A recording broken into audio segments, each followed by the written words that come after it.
Radhe guys. आज का जो हमारा टॉपिक है वो है स्नेहन कर्म प्रथम खंड।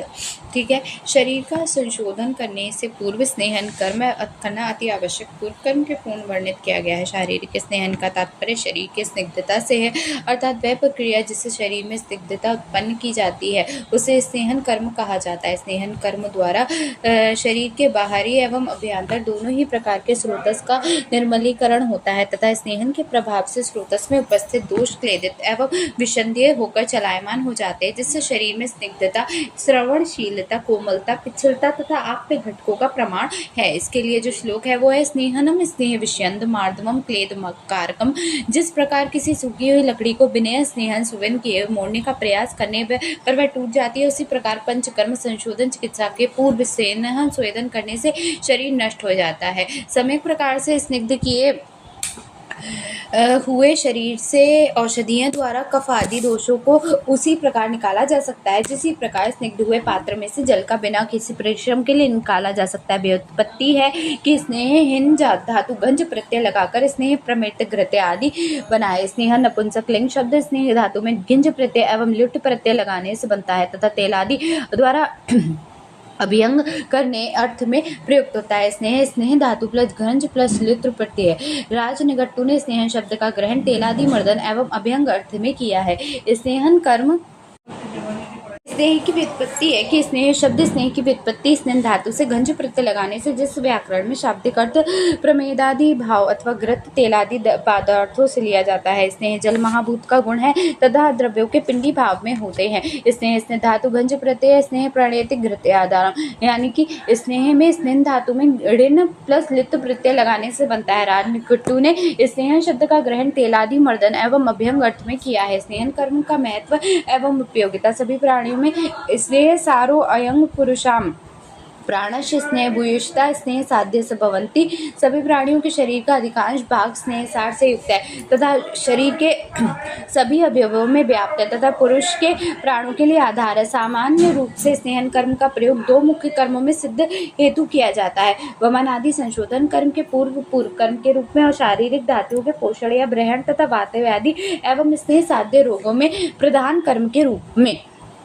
पूर्व कर्म के रूप में वमनादि संशोधन कर्म में पूर्व कर्म के रूप में स्नेहन एक महत्वपूर्ण अंग है। स्नेह द्वारा देह एवं धातुओं में स्थित दोषों का क्लेदक और उत्क्लेश के स्नेह के साथ मिश्रित होकर सूक्ष्म स्रोतस एवं शाखाओं द्वारा चलायमान होकर कोष्ठ में आ जाते हैं। कोष्ठ में आए हुए स्नेह मिश्रित दोषों को वमनादि कर्म द्वारा शरीर से सुगमता पूर्वक बाहर निकाल दिया जाता है। वमनादि संशोधन कर्मों के पूर्व एवं मध्य में स्नेहन स्वेदन तथा अंत में बलवर्धक पुनः स्नेहन कराना चाहिए। स्नेहन स्वेदन द्वारा वात को जीत लेने वाले मल एवं मूत्र एवं शुक्र की गतियों को संग कभी नहीं लेता। वस्त्र धावन हेतु क्षार आदि से मैल को तेलित करने के लिए जल द्वारा आसानी से निकाला सकता है, उसी प्रकार स्नेहन स्वेदन से उत्कृष्ट द्वारा दोषों को शरीर में सुगमता पूर्वक निकाला जा सकता है। जिस प्रकार ऊंचे स्थान से जल नीचे की ओर बहता है उसी प्रकार शाखाओं में गया हुआ दोष स्नेहन द्वारा पूर्ण रूपेण कोष्ठ में आ जाते हैं। प्रधान कर्म के रूप शरीर का स्नेहन जीवन इत्यादि शक्तिवर्धक बलवर्धक वर्ण प्रसारण तथा स्वस्थ वृद्धि हेतु स्नेहों का प्रधान रूप में प्रयोग किया जाता है। इसका प्रयोग पान अभियंगत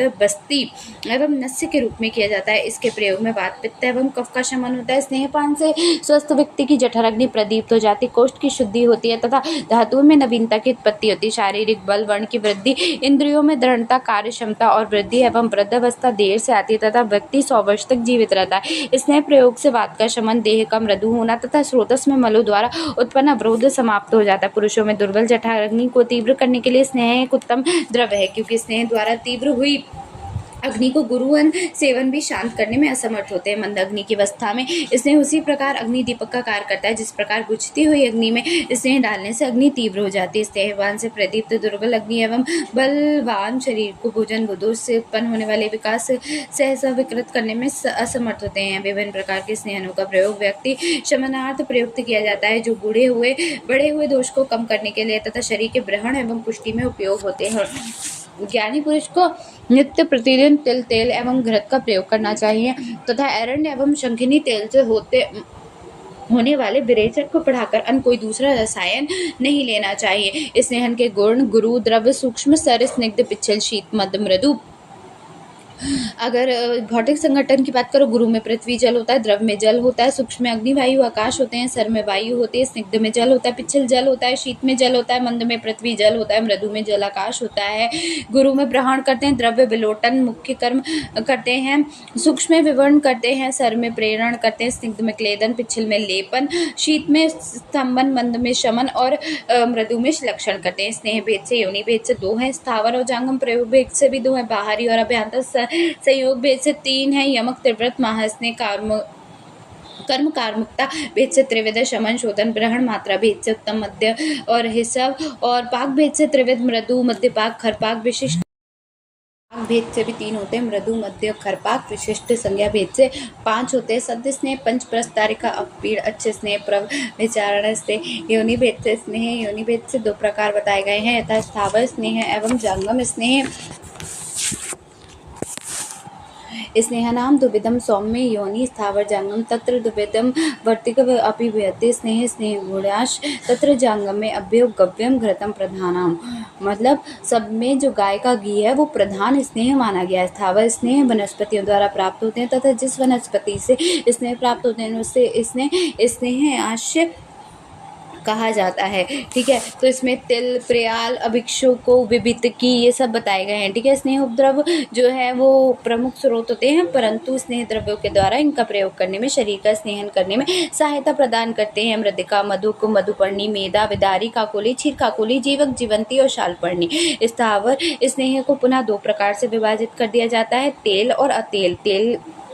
तिल से प्राप्त होने वाले स्नेह और तिल के अतिरिक्त स्नेहांश से प्राप्त होने वाले स्नेह। इन स्थावर स्नेहों में तिल तेल को सर्वोत्तम एवं प्रधान माना जाता है। जांगम स्नेह विष नहीं है। प्राणियों के प्राप्त होने वाले स्नेह मत्स्य, मृग एवं पक्षी द्वारा आदि प्राणियों के दूध, घी, दही, मांस आदि पदार्थों से स्नेह की प्राप्ति होती है। अजांगम प्राणियों से 3 प्रकार के स्नेहों की प्राप्ति होती है, घी, वसा और मज्जा। प्रयोग भेद से स्नेह भेद। शरीर में प्रयोग के आधार पर स्नेह के 2 भेद बताए गए हैं। बाहरी स्नेह प्रयोग, बाहरी परिमार वर्जन। चिकित्सा हेतु स्नेह का बाहरी प्रयोग किया जाता है। बाहरी स्नेह हेतु स्नेह का प्रयोग निम्न प्रकार से किया जाता है, अभिअंगलेप, मर्दन, उद्वर्तन, संवाहन, पदाघात, मूर्धत्य, गंडुष, कर्णपूनन, अक्षि तर्पण, परिषेक और पिचुधारण आदि के रूप में। अभ्यंतर स्नेह प्रयोग अंत परिमार्जन, चिकित्सा हेतु अर्थात रोगों के शमन एवं दोषों के छेदन हेतु स्नेह का अभ्यंतर प्रयोग किया जाता है। अंतः स्नेह हेतु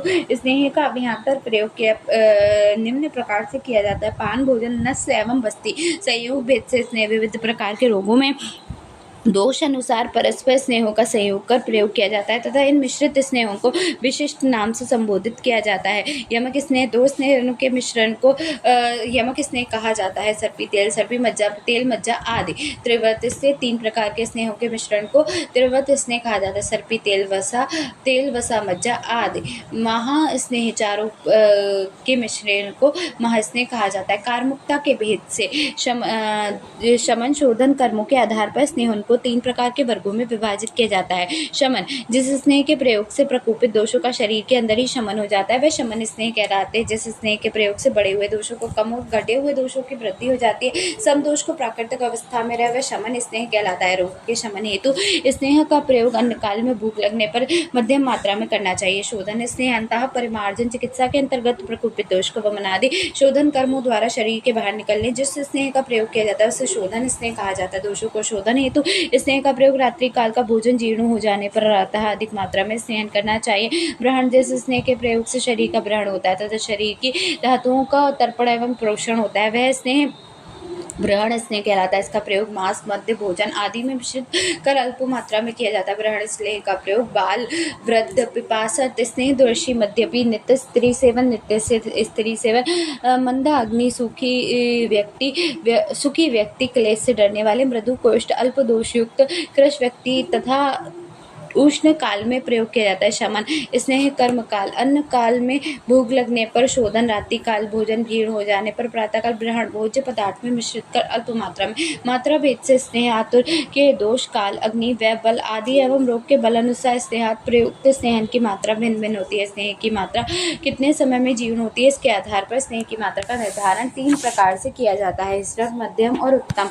ऋषभ मात्रा स्नेह की जो उत्तम मात्रा होती है 2 याम अथवा अर्ध दिवस में जीर्ण हो जाए वह स्नेह की ऋषभ मात्रा है। मध्यम स्नेह की जो मात्रा 4 याम अथवा 1 दिवस में जीर्ण हो जाए वो स्नेह की मध्यम मात्रा है। उत्तम मात्रा जो स्नेह मात्रा एवं अहोरात्र अथवा 8 याम में पूर्ण रूप से जीर्ण हो जाए वह मात्रा स्नेह की उत्तम मात्रा है। पाक भेद से स्नेह भेद के विविध प्रकार के प्रयोग के आधार पर तथा स्नेह पाक की विशिष्टता के आधार पर स्नेह को निम्न 3 भागों में बांटा गया है: मृदु स्नेह, मध्य स्नेह और खरपाक स्नेह। मृदु स्नेह पाक करते समय यदि औषधि कल्क निर्यास के समान हो जाए तथा कल्क एवं स्नेह की तुल्यता हो तब उसे मृदु से समझना चाहिए। मृदु स्नेह का प्रयोग नस्य कर्म हेतु किया जाता है। मध्य पाक का स्नेह करते समय यदि औषधि कल्क संयम के समान हो जाए तब दरवी अथवा कलछरी पर चिपके हुए तक स्नेह का मध्यपाक समझना चाहिए। मध्यपाक स्नेह का प्रयोग पान एवं बस्ती हेतु किया जाता है। खरपाक स्नेह पाक करते समय यदि औषधि कल का वर्ती बनाने पर वर्ती बनकर टूट जाए तब उसे स्नेह को डरपोक खरपाक स्नेह समझना चाहिए। खरपाक स्नेह का प्रयोग अभ्यंग हेतु किया जाता है।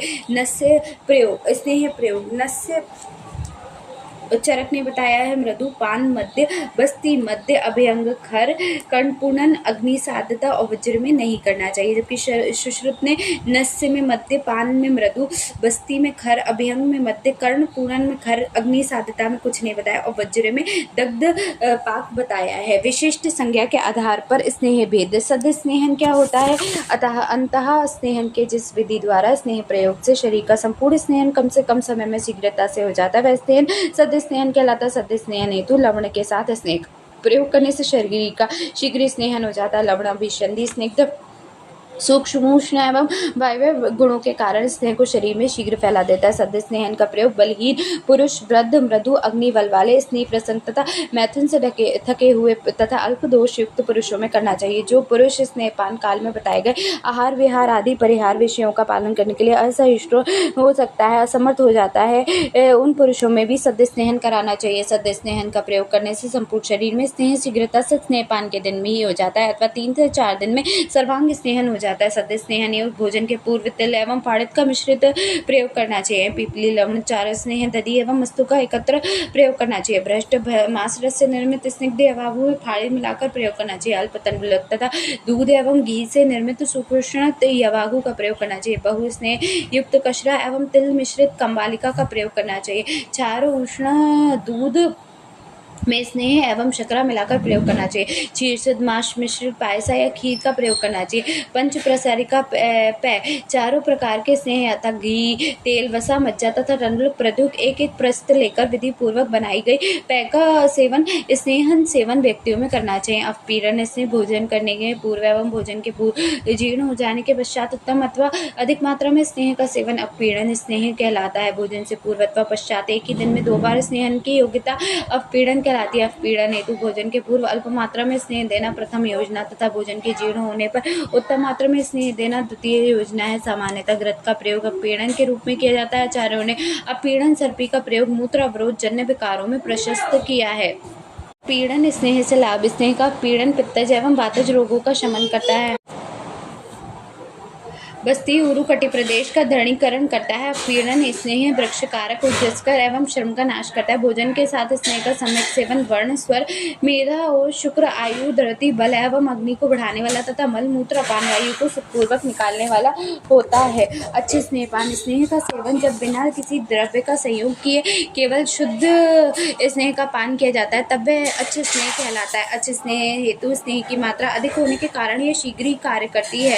सर्वांग स्नेह हेतु अच्छे स्नेह को स्नेह की प्रमुख कल्पना या प्राथमिक या श्रेष्ठ कल्पना भी कहा जाता है। अच्छे स्नेह को विचारना नहीं माना जाता। अच्छे स्नेह के योग्य पुरुष एवं कालजन पुरुषों में स्नेह साथ में हो जाता तथा जो बलवान एवं क्लेश सह हो, दृढ़ शरीर वाले हो, उन पुरुषों में नाति उष्ण, नाति शीत और ना ही अच्छे स्नेह का पान करना चाहिए। स्नेह प्रभाचरण का जो पुरुष अच्छे स्नेह या केवल स्नेह का पान करने में असमर्थ होते हैं उन्हें विविध प्रकार के साथ में भोजन द्रव्य के साथ स्नेह मिलाकर अथवा पान के अतिरिक्त अन्य प्रक्रिया द्वारा काल ऋतु आदि का निर्देश करके जठराग्नि तथा वह अनुसार विचारणा करके स्नेह का सेवन करना चाहिए। प्रविचारणा के योग्य पुरुष, जो पुरुष नित्य सेवन का सेवन करते हैं, स्नेह का सेवन करते हैं, जिन्हें अक्षय स्नेह के सेवन से द्वेष हो, जो पुरुष मृदु कोष्ठ हो, जो पुरुष क्लेश को सहने में असमर्थ हो, जो पुरुष नित्य मद्य का सेवन करते हैं, सुकुमार, कृष, वृद्ध, बालक एवं क्षाम पुरुष, तृष्णा से पीड़ित व्यक्ति, गमन, रात्रि जागरण एवं स्त्री सेवन से थके हुए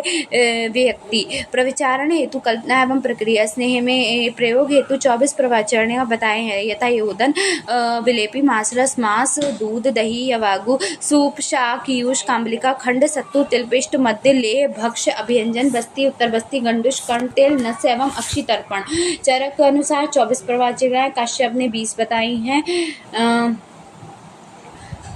रस अनुसार स्नेह प्रवचन दोषों की अल्पता और अधिकता तथा उनके सम्मिश्रण को देखकर मधुर आदि 6 रसों में समसा एवं व्यास से शिक्षित प्रकार की प्रवेश तथा बिना किसी द्रव के संयोग से एक अच्छे स्नेह की कल्पना की जाती है। इस प्रकार कुल 64 स्नेह प्रवचनाएं होती है। वैद्य की आकस्मिक ऋतु साथ में, व्याधि साथ में तथा रोगी के प्रकृति का विचार कर इनका प्रयोग करना चाहिए। स्नेह की उत्तमता सभी प्रकार के स्थावर एवं जांगम स्नेहों से 4 प्रकार के स्नेहों की उत्तम मात्रा होती है। घी, घृत, तेल, वसा, मज्जा तथा इन चारों में भी घृत को अति उत्तम माना गया है। चतुर्विध स्नेहों की श्रेष्ठता स्नेह की पित्त घनता, वात कफ घनता एवं गुरु का क्रम, प्रत घन गुण, सर्पी, मज्जा, वसा, तेल, वात कफ घन गुण, सर्पी, मज्जा, वसा, तेल, गुरुता का क्रम, सर्पी, तेल, वसा, मज्जा। सुश्रुत स्नेह की गुरुता एवं वात घनता का क्रम, घृत, तेल, वसा, मेद, मज्जा। घृत की श्रेष्ठता घृत दूसरे द्रव्यों के साथ पाक करने पर उनके गुणों को संस्कार अनुवर्तन करता है, अर्थात वह अपने स्वाभाविक गुणों को त्याग न करते हुए दूसरे द्रव्यों के गुणों का भी वहन करता है। घृत स्निग्ध होने से वात का शमन करती है, शीतवीर होने से पित्त का शमन करता है तथा संस्कार विशेष से अपने समान गुण वाले कफ का शमन करता है। औषध द्रव्यों के समस्त गुणों को अपने में समाहित करने की क्षमता कारण घृत को भी स्नेहों में श्रेष्ठ माना गया है। सभी स्नेहों में मधुर एवं अविधायी होने के कारण तथा जम से ही दूध के साथ तो इसका सेवन किए जाने के कारण घृत सभी स्नेहों में श्रेष्ठ माना गया है। तेल की श्रेष्ठता तेल भी अन्य औषधीय द्रव्यों से संयोग तथा संस्कार सभी प्रकार के रोगों का शमन करता है। सभी तेलों में तिल का तेल बल वृद्धि एवं स्नेहन हेतु श्रेष्ठ तथा विरेचक हेतु एरंड तेल का उत्तम माना गया। चतुर्विध स्नेहन में गुणगण घृत के गुणधर्म एवं योग्य पुरुष घृत पित्त एवं वात का नाश करता है तथा रस शुक्र तथा ओज के लिए हितकर होता है। दाह शमन करने वाला, शरीर में मृदु करने वाला तथा स्वर वर्ण का प्रसाधन करने वाला होता है। घृत के योग्य पुरुष जो वातज अथवा पित्त प्रकृति के हों अथवा जो वात एवं पित्त विकारों से पीड़ित हो, जो अपने नेत्रों को सुरक्षित रखना चाहते, जो क्षीण से पीड़ित हो तथा वृद्ध, बालक एवं बालीन हो, जो दीर्घायु की कामना रखते, बल वर्ण एवं स्वर को चाहने वाले, जो शरीर को पुष्ट करना चाहते हो, संतान एवं सुकुमारता की इच्छा रखते हो, जो कांति, ओज, स्मृति, मेधा एवं जठराग्नि की वृद्धि करना चाहते हो, बुद्धि एवं इंद्रियों की शक्ति में वृद्धि करना चाहते हो, जो दाह, शस्त्र, विष एवं अग्नि से पीड़ित हो। तेल के गुणधर्म एवं योग कर्म तेल वातनाशक होता है तथा कफ को बढ़ाने वाले नहीं होते। यह बल को बढ़ाता है, त्वचा के लिखकर एवं उष्ण होता है, शरीर को स्थित करने वाला तथा योनि मार्ग का विशोधन करने वाला होता है। तेल के लिए योग्य पुरुष होते हैं जिसके शरीर में कफ की वृद्धि, जो मेदसी हो तथा जिनके गला एवं उदर स्थूल होने के कारण चलने पर हिलते, जो विविध प्रकार के वात व्याधियों से पीड़ित या वातज प्रकृति वाले, जो अपने बल, तनुत्व, लघुत्व, दृढ़ता तथा शरीर को स्थिर रखता हो, जो स्निग्ध लक्षण एवं तथा तनु त्वचा की कामना रखते हो, जिन्हें कोष्ठ में क्रमी जो कूर करते हो, जो पुरुष नाड़ी व्रणों से पीड़ित हो, जो तेल सेवन में अभ्यस्त हो। वसा के गुण कर्म एवं योग्य पुरुष शरीर में विध होने पर, भंगन होने पर, चोट लगने पर, भ्रष्ट योग होने पर तथा कान एवं सिर में वेदना होने पर वसा का प्रयोग किया जाता है। पौरुष शक्ति बढ़ाने के लिए, शरीर में स्निग्ध करने में तथा व्यायामशील पुरुषों को नित्य वसा का प्रयोग करना चाहिए। वसा के योग्य पुरुष जो वायु एवं धूप को सहन न कर सके, जो रुक्ष प्रकृति के हो, जो भार वहन एवं मार्ग गमन से क्रश हो गए, जिनके वीर्य एवं रक्त सूख गया हो, जिनमें शरीरगत कफ धातु एवं मेद अल्प मात्रा में हो, जिनके अस्थि संधि शिरा स्नायु मर्म एवं कोष्ठ में अत्यधिक वेदना होती है, जिनके शरीर में प्रकोपित बलवान वायु सूर्यदस को अवरत रखता है, जिनके जठराग्नि अत्यंत तीव्र हो, जिनका वसा सेवन साथ में हो। मज्जा के गुणधर्म एवं योग्य पुरुष मज्जा के सेवन से बल, शुक्र, रस, कफ, मेद तथा मज्जा की वृद्धि होती है। विशेष रूप से अस्थियों को बल प्रदान होता है तथा स्नेहन में हितकर होता है। मज्जा के योग्य पुरुष जिनकी जठराग्नि दीप्त हो, क्लेश को सहन करने वाले हो, जो पुरुष अत्यधिक मात्रा में भोजन का सेवन करे, जो नित्य सेवन का स्नेह का सेवन करते हो, वात विकारों से पीड़ित पुरुष, पूर्व क्रोष्ठी पुरुषों में स्नेहन विधि। सर्वांग शरीर का स्नेहन करने से हेतु स्नेहन प्रक्रिया को मुख्यतः 2 विभागों में बांटा गया है: बाहरी अंतः बाहरी स्नेहन, अभ्यंग, व्युत्पत्ति एवं परिभाषा। अभ्यंग शब्द की व्युत्पत्ति अंग धातु में अभि उपसर्ग का योग होने से होता है, जिसका शाब्दिक अर्थ है गति करना। अभि प्लस उपसर्ग अभ्यंग, अर्थात पुरुष के शरीर पर साथ में एवं दोष अनुसार तेल आदि स्नेह लगाकर हाथों द्वारा मृदु दबाव देते हुए अनुलोमन रूप से गति करना अभ्यंग कहलाता है। अभ्यंग के योग्य पुरुष जन्म से लेकर मृत्यु पर्यंत सभी पुरुषों को अभ्यंग करना चाहिए। अपतर्पण जन्य व्याधियों से पीड़ित पुरुषों में वात व्याधि एवं निराम दोषों से पीड़ित पुरुषों का है। संशोधन कराने से पूर्व दोषों को विद्यमान अवस्था में लाते हुए गर्भावस्था में उपरांत माता एवं शिशु का अभ्यंग के अयोग्य पुरुष, केवल साम दोषों से पीड़ित पुरुषों में नवीन स्वर तथा अजीर्ण से पीड़ित अभ्यंग करने से व्याधि कष्ट साध्य अथवा असाध्य हो जाती है। वमन, विरेचन तथा निरुबस्ती का प्रयोग किए हुए पुरुषों में उस दिन अभ्यंग करने में अग्नि, मंद आदि विभिन्न रोगों को उत्पन्न करती है। कफ विकारों से पीड़ित, संतर्पण जन व्याधियों से पीड़ित पुरुष, अति स्थूल पुरुष एवं अतिकृष्ट पुरुष, अग्निमान से पीड़ित पुरुष, गर्भिणी स्त्री में अभ्यंग, निषेध अभ्यंग में प्रयुक्त स्नेह प्रकृति साथ में पुरुष, ऋतु, देश तथा दोषों की विकृति के ज्ञाता बुद्धिमान वैद्य को तेल अथवा घृत का प्रयोग अभ्यंग तथा परिषेक में करना चाहिए। जब पुरुष में अन्नपान करने की इच्छा हो तब वातनाशक सुगंधित तेल से ऋतु अनुसार तथा स्पर्श में सुकारक तेलों से उसका अभ्यंग करना चाहिए। अभ्यंग हेतु खरपाक आचार्य चरक ने बताया, जबकि मध्य पाक आचार्य सुश्रुत ने तेल का प्रयोग बताया। दोष अनुसार प्रयुक्त स्नेह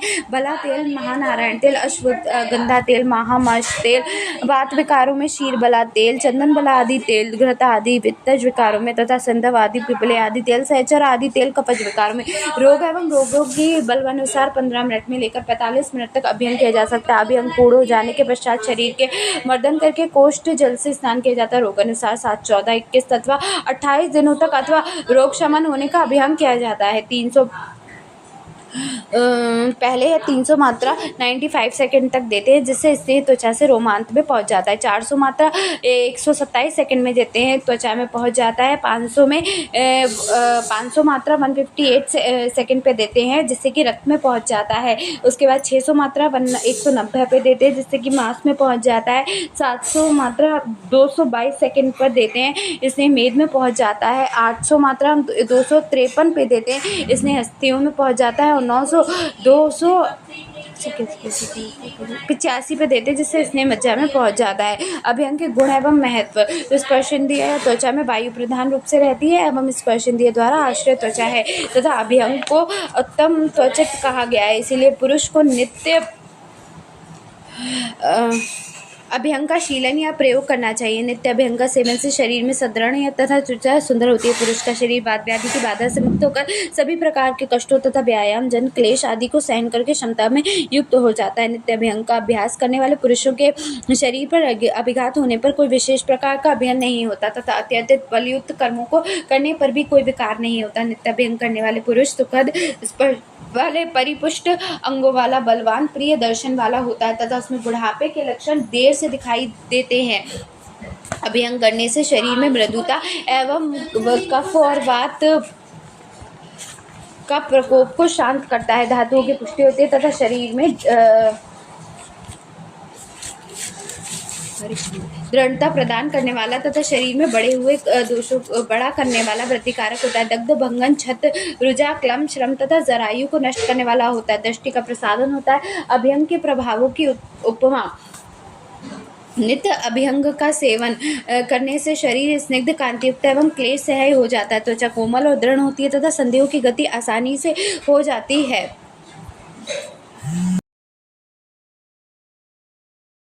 स्नेह के अभ्यंग मर्दन थे मिट्टी का घड़ा, चिकना, चमकदार, मजबूत और आघातों को सहन करने वाला होता है। स्नेह के मर्दन से चर्म पट्टी मृदु, चिकनी, सुंदर एवं दृढ़ हो जाती है। रथार्थियों के पहियों के अक्ष में उपांग या तेल डालने से अक्ष सदृढ़ तथा आघातों को सहने वाला हो जाता है तथा सरलता से चलता है। अभ्यंग कराने हेतु 7 अवस्थाएं। बैठकर अभ्यंग कराना, उत्तान शयन कराकर अभ्यंग, वाम पाशन में शयन कराकर अभ्यंग, नियोजन अवस्था में अभ्यंग, दक्षिण पाशन में शयन कराकर अभ्यंग, पुनः उत्तान अवस्था में अभ्यंग, पुनः बैठकर अभ्यंग करना है।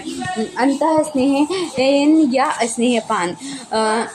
स्नेहन के योग्य है कि जिस पुरुष का स्नेहन एवं संशोधन कराना हो, रूक्ष शरीर युक्त पुरुष में वात विकारों से पीड़ित, नित्य व्यायाम, मद्यपान एवं स्त्री का सेवन करने वाले, आसक्त रहने वाले पुरुष, नित्य चिंतन करने वाले बुद्धिजीवी पुरुष में वृद्ध, बालक, निर्बल, कृश, रूक्ष, क्षीण रक्त एवं शीर शुक्र युक्त पुरुष में, अभिष्यंती नेत्र रोग, तिमिर रोग से पीड़ित तथा जो अपने नेत्रों में कठिनाई से खोलते हैं, नित्य मद्य का सेवन करने वाले पुरुष स्नेहन को योग्य है तथा मदातुर या अति मद्यपान से पीड़ित पुरुष स्नेहन के अयोग्य है। स्नेहन के अयोग्य जिन पुरुषों में संशोधन के बिना जिन रूक्षण करना हो, जिन पुरुषों के शरीर में कफमेद की अतिवृद्धि हो, उनमें रूक्षण करने के लिए संशोधन के अतिरिक्त स्नेहन नहीं करे, जिसमें मुख एवं गुदा से अत्यंत स्त्राव होता है, नित्य मंदाग्नि से पीड़ित, अंताद्वेष्ट, आम दोष, अजीर्ण, रुचि से पीड़ित, तृष्णा मूर्छा से पीड़ित, गर्भिणी, अकाल प्रसवा स्त्री एवं स्त्री पुरुष, तालु शोषी प्रपास से पीड़ित, छद्री, उदर रोग, गर दोष, तरुण ज्वर, मूर्छा, मद से पीड़ित, दुर्बल, अत्यंत ग्लानि युक्त, श्रांत, क्लम से पीड़ित,